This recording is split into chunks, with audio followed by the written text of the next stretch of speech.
Okay, so special reading of episode 3354 and 3355, 3356. So yung naunang tatlo kanina, sasagutin natin dito sa tarot. Ito naman yung tarot na ito, magkaiba doon sa nakasanayan kong gamitin.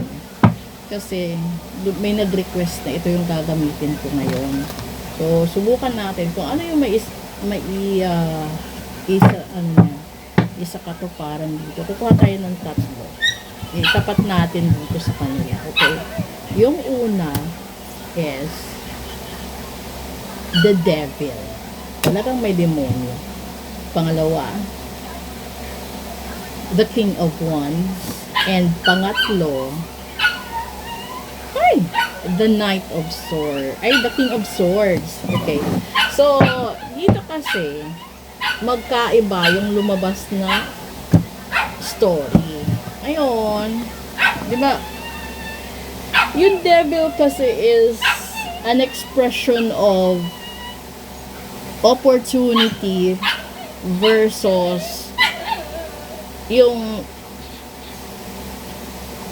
hindi disiplinado na tao. Di ba? Kasi yung literal kasi kapag sinabi mong devil, ito yung tao na nandun na siya andun na sa punto ng buhay niya na matagumpay siya. Pero nakinig siya doon sa mga nasa likuran niya. Imbes na kailangan niyang i-push yung tagumpay niya, nakinig siya, doon siya na lugi, doon siya nawala sa focus niya, doon siya nawalan ng lahat-lahat. And ito, yung king of wands kasi is a representation na napakataas ng ambisyon mo sa buhay. Napakataas, no? Na hanggang dumating ka sa punto na gusto mong diktahan lahat sa buhay mo. Ito yung punto na this is the knight of swords. I am just explaining yung negative na side ng tatlong baraha. Kasi pareho silang successful sa buhay nila, magkaiba lang yung ugali nila. Kung ikaw yung tipo ng tao na sa tawag nito, yung nasa teenage years ka or nasa 20s ka, matagumpay ka na. Ito yung punto or ito yung chapter ng buhay mo na hindi mo pa kayang i-manage yung success mo. And then gusto mo agad lahat mapasayo. Ito yung punto na napaka-impulsive mo sa lahat ng bagay. And then hanggang dumating sa punto na napakataas na ng tingin mo sa sarili na gusto mo silang kontrolin lahat. Ito yung mga pag-uugali na pwede mo ikabagsak, ikatalo, ikalugi, lahat-lahat.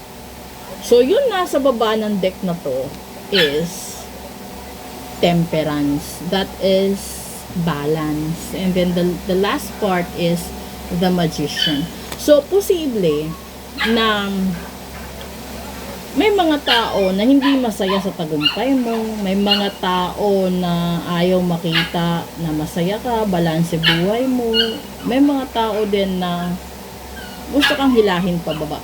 Dahil mas masaya silang nakikita kang naghihirap, nasasaktan, nawawala sa focus, nawawala sa lahat-lahat ng bagay. Pero yun yung pakakaingatan niyo for this week. Kasi prone talaga sa ganun yung mga tao. Kung pagkukuha na natin ng idea dito sa daily reading natin, it goes with the power and energy, and then andito kasi yung swerte ng buhay mo. Kapag mabuti yung puso mo, inuulan ka ng blessing. Kapag maganda yung intention mo, mas marami yung good opportunities na nasa harapan. Pero yun nga lang, di ba? Kapag kasi marami kang success, and then marami din demonyo, maraming temptation, ano pa ba? And then ito yung ito yung punto ng buhay mo na gusto mong gumalaw, na parang hindi ka na natitinag. Doon mo nakakalimutan na kailangan mo rin palang ipanatilihin simple ang buhay mo para hindi bawiin sa'yo lahat ng blessings na binigay. So, the main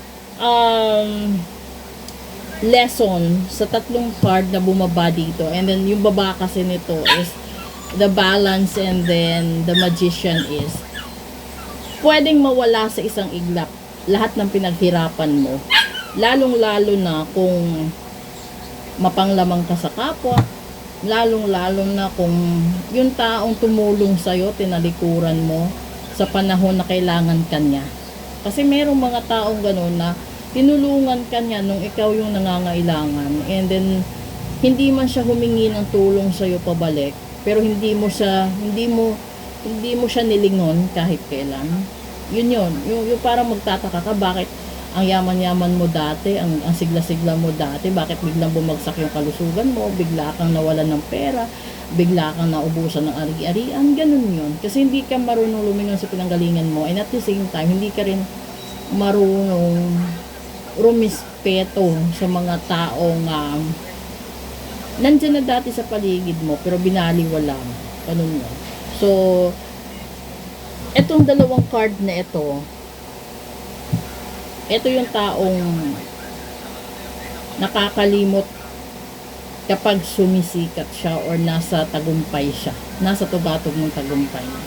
So if you were that type of person, you better have to to negotiate with God itself, kasi pwedeng bawiin lahat eh.